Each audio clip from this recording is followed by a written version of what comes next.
Welcome to the Process Podcast. From new agent to broker owner. My name is Travis McClure. This is my co-host, Preston Guyton.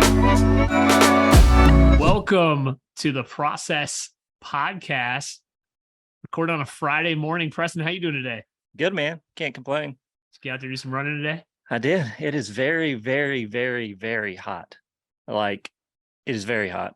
And for a fat guy to run at 5 a.m. in the morning, the humidity is like 98%.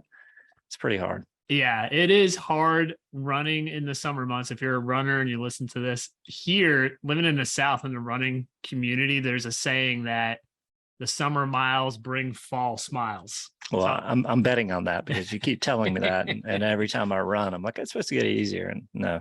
Yeah, this humidity, even for myself, I'm an avid runner, and this humidity that we've had, heat and humidity in the past, I'll say a week to 2 weeks. While I was in Florida last week, it was just as bad down there. And I'll dial back on pace a little bit, kind of knowing that, you got to listen. I think the thing that's different about running, I think, compared to other forms of fitness, Preston, is it's one of those things where you really have to listen to your body. There's days you do have to kind of just not take it easy, but not push yourself too hard. Look at your heart rate, look at your pace, and also keep the conditions in mind as well. Yeah, I think every day I'm taking it easy. I'm almost walking. And there's nothing wrong with that. All right, so today's episode, something Preston and I wanted to talk about is we actually have a brand new agent excellence class launching next week. It's our second one of these that we've done. Preston, talk to me a little bit. Tell us what our agent excellence program is and what it's designed to do. Yeah, I mean, really, the idea of it is to give agents the knowledge and the help they need to, when they finish the class, they could get going. A lot of times, I mean, like a lot of testing, right? So tests typically teach you, or classes, like the real estate class teaches you how to pass the test. Mm-hmm. So a lot of times, they'll finish that and they'll jump into it, and they don't have the knowledge to, write a contract or even properly speak to somebody, whether it's a buyer or seller or any of that. So really, it's a 7-week class that is, when they finish, they'll understand how to talk to buyers, how to talk to sellers, how to prospect, how to use the phone, dive deep into the contract and home inspection report and things like that. So it's very good for them to start. And once they finish, they should, feel like they're ready to go. Yeah. And the idea behind that for us as well, and the subject in our show today is those first 100 days for a brand new real estate agent.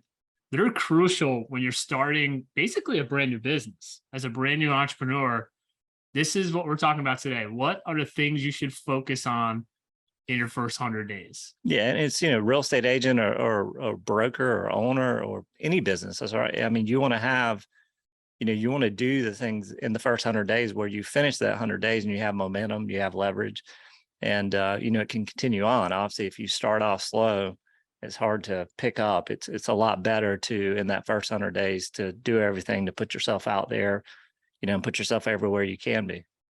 Yeah. So let's jump right into that. Preston, I know you've told me before, and you did a great job of it when you started these two companies on our t-shirts, Palms Realty and Easy Home Search. What's your number one piece of advice once you first get into business? Yeah, I mean, really the least expensive thing you can do is put yourself out there on social media. Canva, there's so many resources for, even if you're not good at marketing, good at design, there's so many things that make it so much simpler these days. The Canva is one of them, and there's so many different other. I just say Canva because that's one I've used a lot of.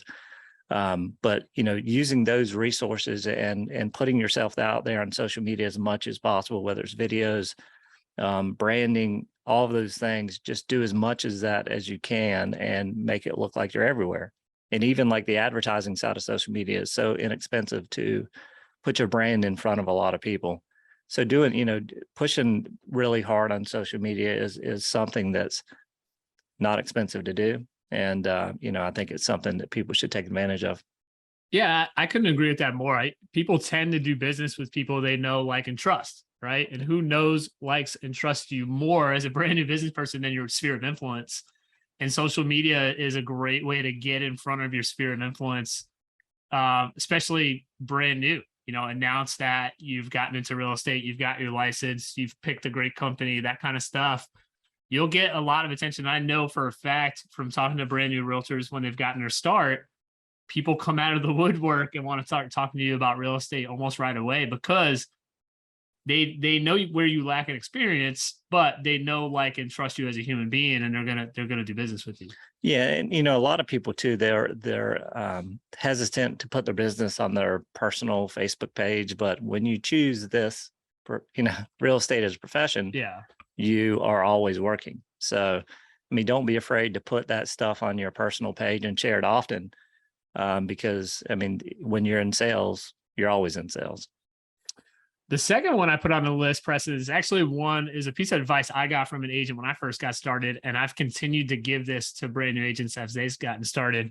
It's to get comfortable on the phone and comfortable with video. Here's like a real easy tip. Pick 3 to 5 people from your sphere of influence and basically do a quote unquote cold call. Now, you're not trying to sell them anything. You're not trying to pitch them anything. You're just talking to them about real estate. Ask them about previous real estate experiences they had. Ask them their thoughts about the real estate market and what you're doing in a very comfortable conversation. This is people you already know. Could be family members, could be close friends. You're practicing talking about real estate, essentially, and you're also practicing overcoming objections about, especially in this current market, that you're going to get on the phone anyway. So it's just practicing basically that basic dialogue of talking about real estate. What are your thoughts about that, Preston? Yeah, I 100% agree. We joked yesterday when we were talking about this podcast. I got started in 2004 in real estate. So, we still had things we kept on computers and spreadsheets and all that, but I had a Rolodex, and I had a Rolodex. And one of the first things I did was I filled it up with friends, family, people I used to work with, employees, things like managers, and everything. And one of the first things I did was reached out to all of them, and it was probably 100, 150 people. Yeah. And I reached out to all of them and basically did exactly what you said. Talked about real estate, let them know I was in real estate. A lot of them, like past managers from restaurants and stuff like that. It's funny. I actually ended up, probably within a year of being in business, I actually ended up going back to work with somebody that used to manage J. Edwards when I was there bussing tables, and I was 14, 15, 16 years old. And he started a real estate company and actually went to work for him. So, reaching out to that sphere of influence and letting them know what you're doing is very important. And I think a lot of times that isn't done enough when people get into real estate. It's very important, because a lot of times people, somebody you may know and have a relationship might buy a property, and you speak to them about it, and they might say, "Oh, well, I didn't even realize you were in the business." Yeah. And I said 3 to 5. I would do 3 to 5 per day. But just like I didn't have a Rolodex. I actually had a CRM when I started, but I would do 3 to 5 per day, just kind of go through, have those conversations. And they're going to be long-ish conversations, right? And again, the key with that is not to be salesy. You're not trying to sell them anything. Really, you're just trying to connect and practice talking about real estate. And another tip, I'm going to caveat that with, to get good at video. I was terrified to do video, like most people when I first got started. Say, I'm going to go on video. What am I going to talk about? I don't like the way I sound. I don't like the way I look, that kind of stuff. You look exactly the way that you look, no matter if you're recording yourself or you're speaking to me. That's the thing. Like people, it's, and I struggle with it as well. Yeah. I still struggle with it, but you look exactly the way you look on video as you do when you're not on video. Right. So, the same way you look in the mirror. Right. And one of the ways I got over that, Preston, is I started sending short video text messages I started with family members. So if it was like somebody's birthday, instead of sending them a text, or, if I was going to give them a call, I'd give them a call, but I would send, and I still do this, I'll send a video text message. Yeah. Just wishing them a happy birthday, all that kind of stuff. Started doing it with friends a little bit, I'd send one a day or a couple a week.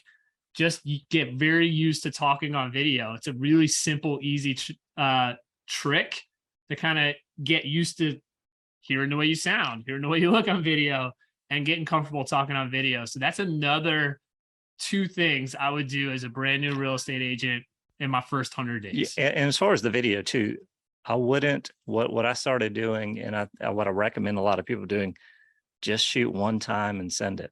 Yeah. That's it. Shoot one time and send it. If you mess up, guess what? You're human. Yeah. You know what I mean? So I think, and we see that too, like in Facebook advertising is showing a lot of that, where some of the ones scripted, the videos that are like perfect and everything's perfect, those are the ones that are less watched.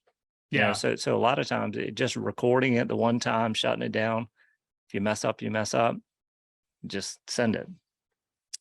The next one I have on my list, Preston, I think is one some people would debate with me, but I've worked with a lot of brand new agents over the past few years. I know you have in your career as well. And I can't stress this enough. I've used this verbiage on our show. Treat this like a full-time job. You'll get paid like it's a full-time job. Come to the office every day, Monday through Friday. Obviously, you're going to work with clients on weekends, but come to the office every single day. Now, where I say people may argue with me, there's a lot of agents, you might be listening to this, that run really great businesses from home. Don't just assume that you're one of those people. Kim, my significant other, she has a remote job. She works 100% from home. We were talking about this a little bit before we started recording the show. She has this ability where she can hyper focus and outside distractions don't bother her. She can get all her work done. You and I were talking about this. I'm not one of those people. Yeah, I'm not either. Yeah. There's no way I could. And when we say that, we just talk about our own personalities and, right. and what we could do. And we're not people that can work from home. But I think even new in the business, this is definitely something you need to be in the office every day. Yeah. You need to be around people. If you have questions, they could answer. It's a lot easier to pop in an office if somebody's not busy and say, hey, can you help me with this real quick, than it is to pick up a phone or text somebody. A lot of times when you text somebody, they don't necessarily respond right away. So being around a lot of people, and a lot of people that are in the office, we're lucky we have all of our leadership here at Palms is here every day. So there's always one of us that can answer a question if it comes up. Right. But there's also a lot of realtors, a lot of great people that have been in this business for a long time that can answer those questions, and they're willing to, right? So it's not only they can answer the questions, but they're more than willing to help whenever somebody has a question. Yeah. The other thing I want to add to that too, I read this great book recently, probably my favorite book I've read this year. It's called Endure by Cameron Haynes. Check that. It's on like the top sellers list right now. If you're an Audible listener or you like to read, it's a great book, but it's all about building good work ethic, building good routines. And one thing Cameron says in this book, and I 100% agree with it, it's like he says, if you want to build good work ethic and you want to build good routines, pick something professionally and pick something personally and commit to it every single day for a year. Most people won't do that, but this could be one of the things that, hey, I'm going to go to the office every single day at 8 a.m. or 9 a.m. every single day. That's going to build work ethic, and I guarantee it's going to build very good routines. When you're at home, things are kind of all over the place. So commit to coming to the office every single day. If you're a brand new agent, I couldn't stress that enough. And then after year one, after you establish yourself, after you get those good habits, those good routines, you say, hey, you know what? I can set up a little home office. I'm making my calls every day. I see the importance of it. I'm seeing the results from it. Then decide like, hey, I want to do a home office type setup. But I wouldn't do that right out of the gate. I've seen too many brand new agents do that, and they just struggle because, like Preston said, you don't have the support around you to help you every day. Yes. All right. The next one on my list, right after come to the office every day, get yourself organized. And it's kind of a loaded one, Preston. But when I say that, and again, I'm speaking from my experience of I've seen what's worked for agents and I've seen what hasn't worked for agents. Most companies you work for will give you an office if you want one, right? Say, hey, I want an office setup. I know there's a lot of different type of office setups out there. We have office space available for our agents. Come and set it up. Set yourself up for success in the office. Treat it like a workspace you're going to use every single day. Don't have that desk with a pile of stuff that you bought that you never really hung on the walls. And, that to me just screams you're not going to be here every day. And if you are, you're not going to be very productive at that desk. What are your thoughts of that? Well, as I glance over at my desk over there, it is pretty messy, but my CRM is super clean. So it definitely is. I mean, my desk is I write all the time and I put notes everywhere and everything else, but it's definitely something, if even like thinking at home with your home office, if it's a mess, most likely you're not going to want to go in there and work. So the same thing for your office, at the office as well. Your environment needs to be where you can come in and get things done. And having the space to work and everything else is definitely important. Another great book's actually right behind me on the shelf. I don't know what direction to point because I'm mirrored. Atomic Habits. It's right here by James Clear. I read that a couple years ago, but he talks about having dedicated workspaces, right? Even if you did work from home, his recommendation is like you should have a dedicated workspace. It shouldn't be your couch. You shouldn't try to work from the couch and then eat from the couch and watch TV from the couch. When you're sitting on the couch, you'd be too distracted because you do all these other activities at the couch. So I think you should think about your workspace, why it's so important to come to the office every day to build those good routines, but treat your workspace the same way. Set it up to where it's going to be an optimized workspace for you. You know where to find things, you know where what you're going to do is exactly when you sit down in the morning. That's what I mean by get organized. Just come in and set up your workspace so you're going to be successful. Yeah. And, you know, with that too, like, and I think you were a single monitor guy until you got here. Yeah. So like for me, I struggle at home because I might have a laptop and I don't have a second, I have a portable second monitor I don't connect to. Usually I do when I travel, but you don't realize how much more effective you could be until you have a 2-monitor setup, especially in real estate and the things we do. A lot of times you're looking at whether it's, you know, looking at MLS or doing something over here. And not that you're doing both at the same time, but, you know, think about the time it takes to click from one tab to another tab. It just makes working so much easier. And, you know, I'll have 4 screens up on 2 monitors. And just because one's a messaging that we use for our VAs and our ISAs and then, you know, other things I'm doing throughout the day. But I mean, that setup, like I can't do that at home. I don't have the room. So it's definitely, you know, it's something where if I try to work from home, I'm going to get a lot less done, even if I work the whole time. It's just the setup I don't have at home isn't what it needs to be. Right. Yeah. This is more optimized and you come in and you have everything you need to work. You don't have to move stuff off a coffee table, that kind of thing. The other thing I like about our workspaces here, which is different for me, I have a dual monitor now because I do feel more productive. I can get a lot of stuff done. But I love the fact that we have standing desks too. Well, they kind of go up and down. But it's statistically, you can look it up. You're actually more productive when you work standing up.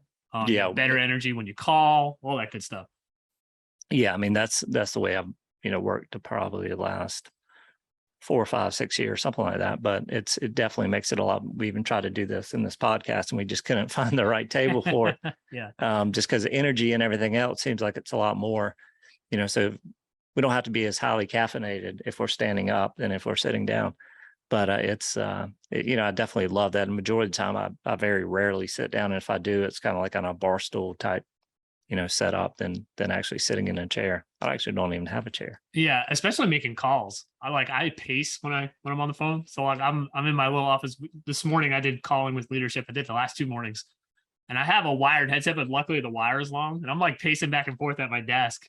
Maybe it's nervous energy, whatever it is. I can't harness that same energy sitting down, especially well, a lot of call centers you see, like there's a big group of people in as well. Yeah. A lot of times you'll see them tossing a football or doing things to stay active because, I mean, you get tired when you sit down and, you know, hunch over and you're making phone calls and your voice sounds different as well. Yeah. Next one on my list is learn the systems and the tech of the company or team that you join. This is a crucial one. I know for us, we offer a lot of really great tech. And we've talked about a lot of it in our past few episodes, but you know, from CRM to website usage to all over the place. Now, this is one of the things we cover very extensively in our agent excellence class for new agents. We do some one-to-one consulting for experienced agents when they join, but one of the key pieces we have is that trainual program where agents can then plug in and self-pace learn, or if they're having a specific issue, it's almost a place. If it's 1 a.m. and they're working on real estate stuff, that happens for realtors sometimes, they can almost Google search and there's probably a video that somebody from our leadership team has made and put on there to help them with follow-up, also Sierra, whatever it is they're having an issue with. But really dig in those first 100 days, especially you don't have a lot of business going on, especially in those first 30 days, become an expert on all your tools that your company offers.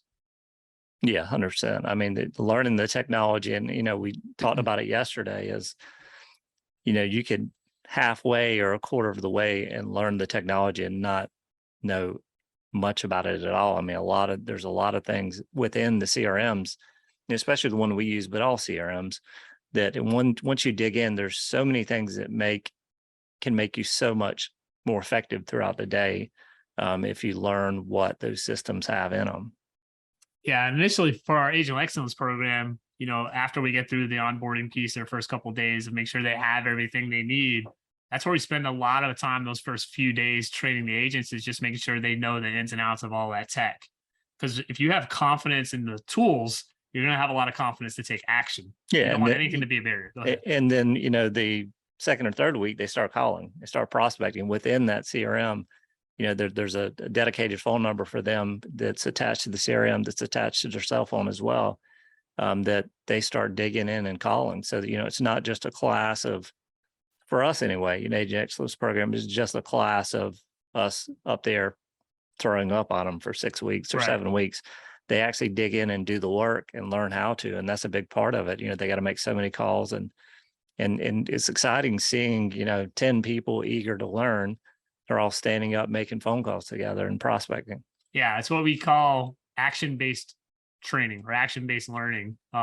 You can learn just to learn and then take action. But with our training program, you come in and you're actually, like you said, after week 1, you're actually taking action. Yeah. The good part about it is you're not out there on your own. You have peers doing the same thing. We have a facilitator, Trip Love, who's there guiding and consulting the agents, giving them feedback.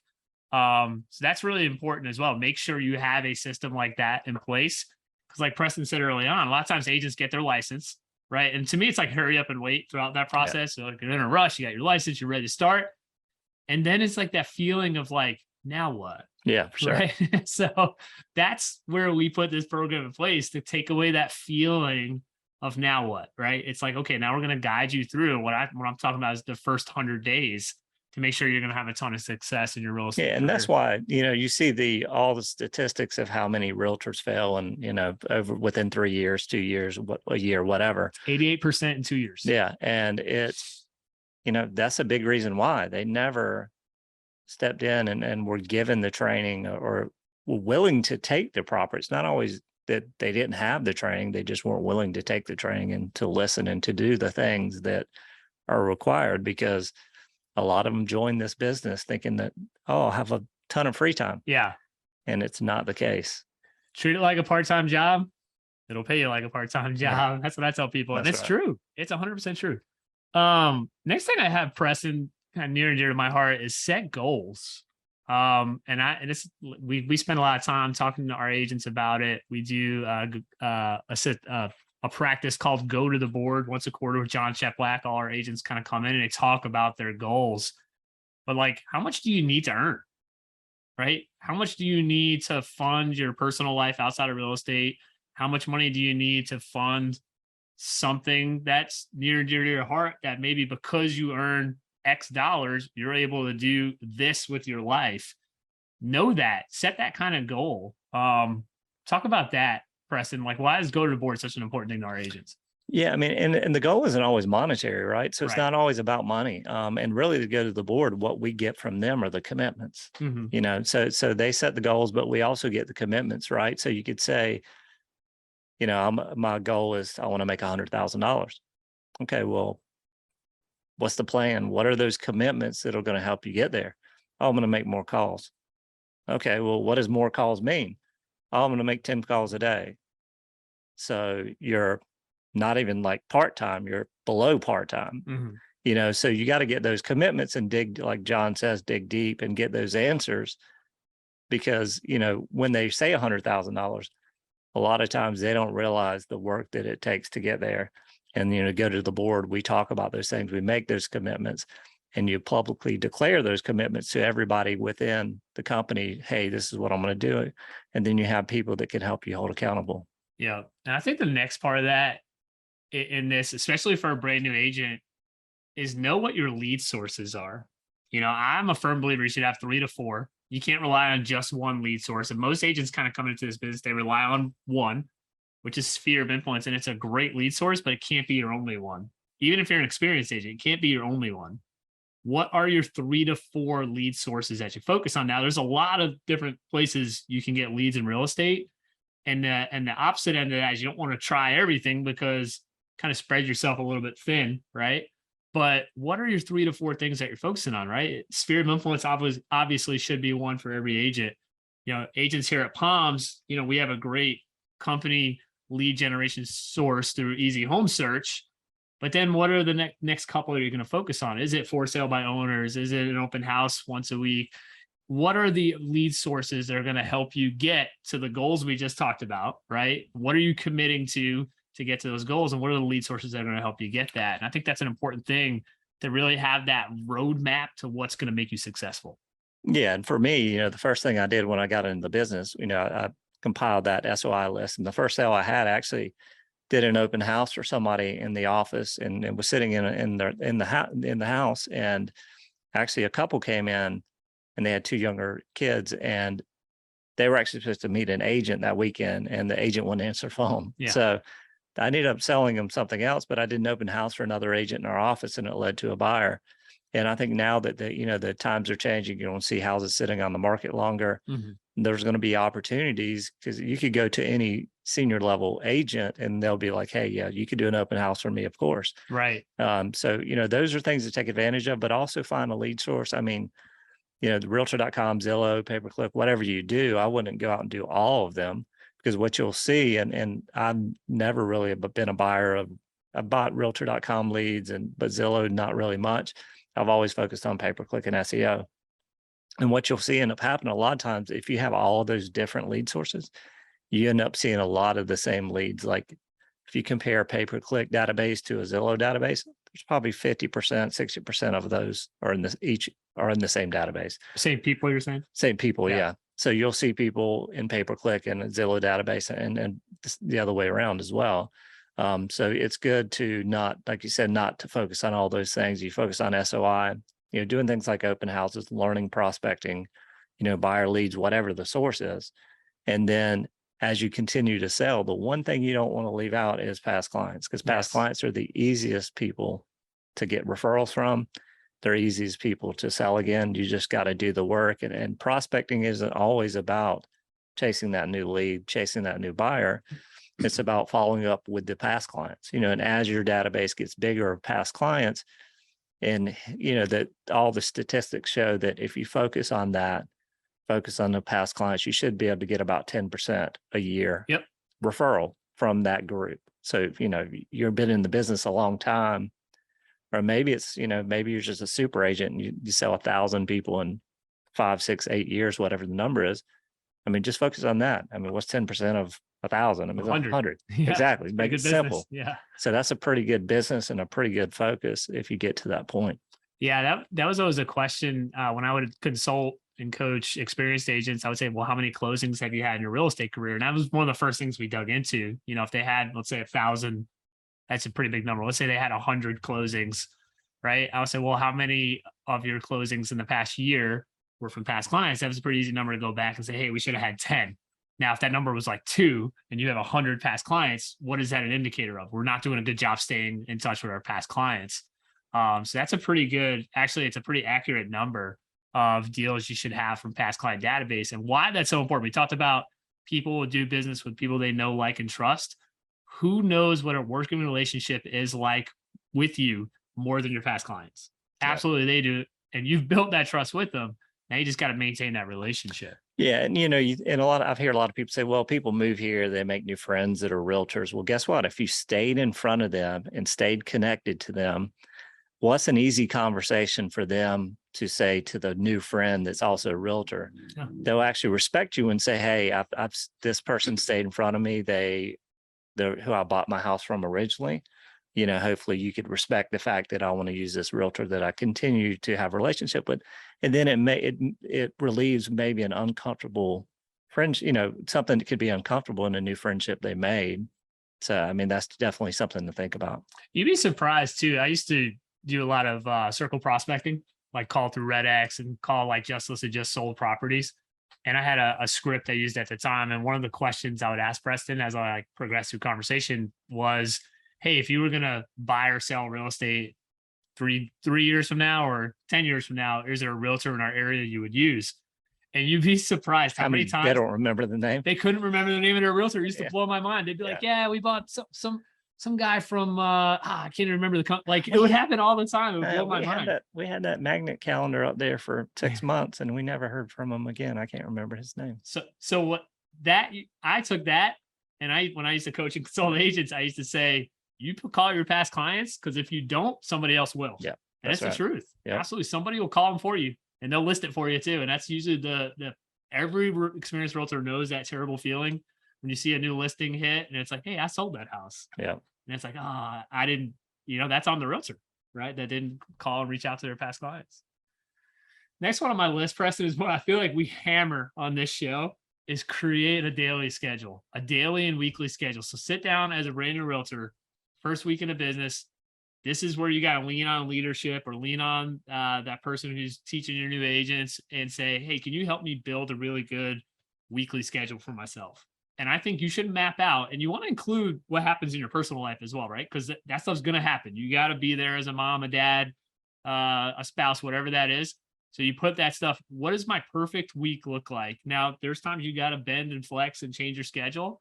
What's my perfect week look like? Now go back to some of the advice we said earlier in the show, where come to the office every day, build a habit around prospecting every day, right? So look at that stuff, make sure it's built in and it's realistic, right? And have that schedule and know that, like, treat yourself like an employee is the best advice I can give.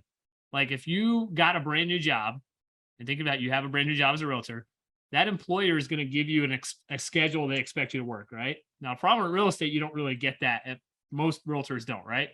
So create that schedule for yourself. Give it to your spouse. Say, hey, this is my work schedule. This is what my schedule is going to be like Monday through Friday. And treat it like a job. You treat this business like a job, it'll pay you like a job.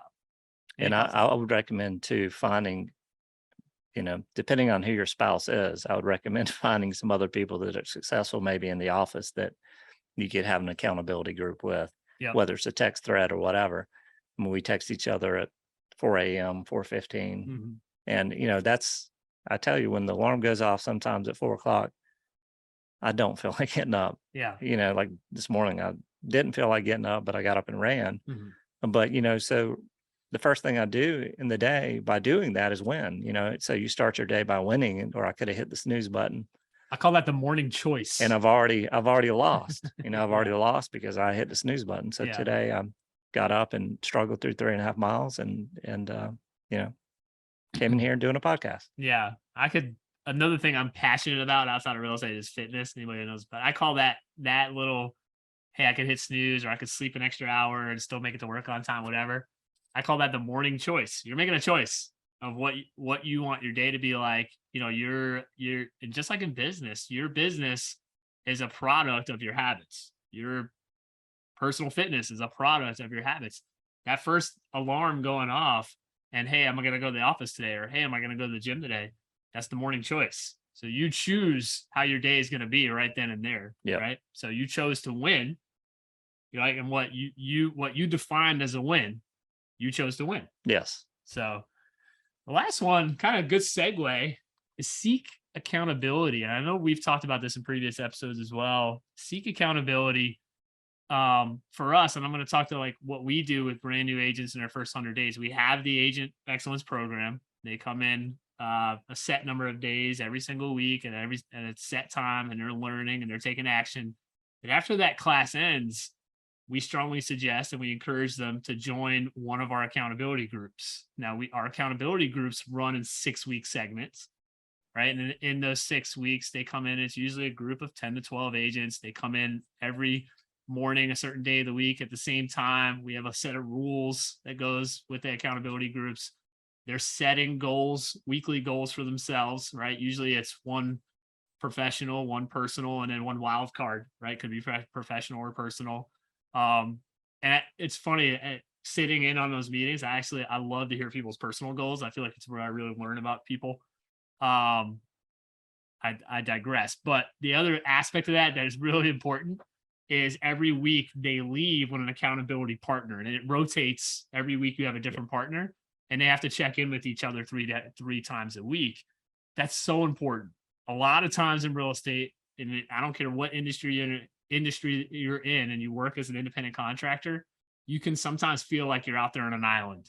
Yeah. This eliminates that. You're not out there on an island. You have other people that want to push you, take that iron sharpens iron approach, and have a vested interest in you being successful.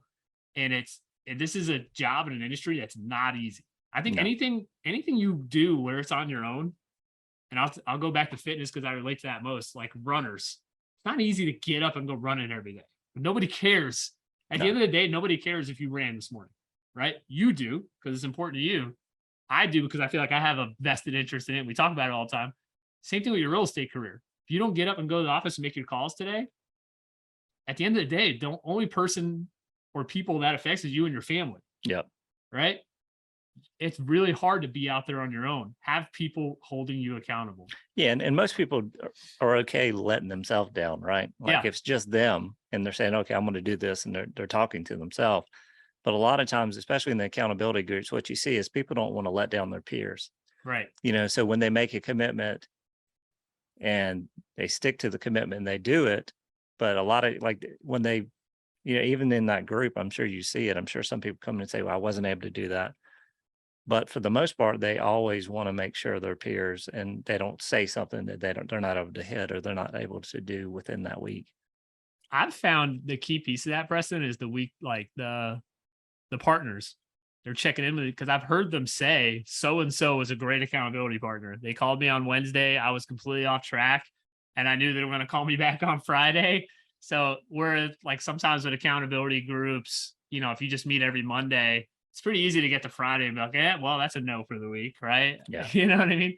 But if you have somebody who's calling you a couple different times throughout the week, that's a pretty big and impactful thing to have happen where it's, and you're right. You don't, as human beings, we're social creatures. We don't want to let people in our tribe or community down by that person calling you on Wednesday and you saying, well, no, I've had this happen, I've had that happen. And sometimes things do happen. I don't want to let the people around me down. I get up at 4:30 4 a.m. and I'm texting the group at 4:30 to see if everybody else up because I know people expect that out of me at this point, right? Like I don't want to not let my tribe down that I didn't get up and maybe somebody in our group, Josh, Nick, whoever, maybe that inspires. I feel like they've said it. That inspires them to get up and move. Yeah, I am texting off and not very nice when I don't hear anything, and sometimes they finally get up and run at 7 a.m. I call that kind. You're showing us kind candid. Yeah, well, I know you're up, so I text you in a different thread. Yeah. But so guys, this is your first 100 days. Don't take it lightly. Don't get your business off to a bad start. Like I said, statistically, 88% of realtors are out of business within their first 2 years or not successful or working another job in their last 2 years. And one of the things I didn't put on this list, Preston, but I think we have to say, but we talk about this frequently, commit 100% to real estate. Oh yeah. Go all in. I've worked with a lot of brand new real estate agents over the years. One of the number one things I've seen, typically when a realtor has that, what I call the backup plan or the fallback plan, like, hey, if real estate doesn't work out, I got this part-time job, or I'm going to do this. I'm going to do this and I'm going to do real estate on the side. Real estate, I'm not saying it's impossible, but real estate never really ever becomes their full-time thing for most people. Yes. Now, there are some anomalies, some people that are great at multitasking and great at doing multiple things. I'm going to tell you from my experience, most people are not. Most people are not. You're always going to, if you have an easier option in life, you're always going to default to the easier option. You're literally hardwired as a human being to do that. So you got to take away the easier option. What are your thoughts on that? Oh, 100%. I mean, it was one of the things we talked about before this that wasn't on the list was, I said that people, one of the first things that they got to commit even before they take the class, make sure you commit to real estate because it takes a major commitment. It takes a lot of hard work and a lot of dedication, a lot of hours, a lot of learning, a lot of very uncomfortable things that most people aren't great at. I mean, some are, but, most people don't like to pick up the phone and call somebody they don't know. So those are things you overcome. And as you overcome one, then you tackle the next uncomfortable situation. And that's part of growing, continue to be uncomfortable. You say it all the time, you seek discomfort. Mm-hmm. And, that's what real estate's about, is seeking discomfort. And something else that didn't make the list as well, because we assumed that, in the first 100 days, they already made a decision on the real estate brokerage. But that's something to think about as well. Like, don't jump in and just join the brokerage because your buddy owns it. Yes. You know what I mean? So you really sit down and think about what's important and what the brokerage offers that could help you be successful. Whether that's, interviewing one and you're just blown away, and they have all the things, or interviewing 2 or 3 or 4. I mean, most people I'd recommend interviewing a couple just to see what's out there, what they offer. But it's definitely not something where you want to go and just say, hey, I'm going to go work for my buddy and he's making a bunch of money. You know, I'm going to go there, and that's where I end up.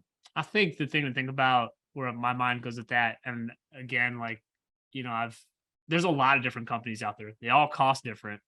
But the one thing I want agents to think about when they're going through that process is not every company is for every agent, and not every agent is for every company. I would take cost off the table. Like when I'm looking at companies, like cost is not important to me. What's going to make me the most successful, right? Because they all cost different. Honestly, there's places you can work that are cheaper. There's places that have like the whatever 100%. You just pay a fee. But if you're not doing any deals, getting 100%, what's the point in that?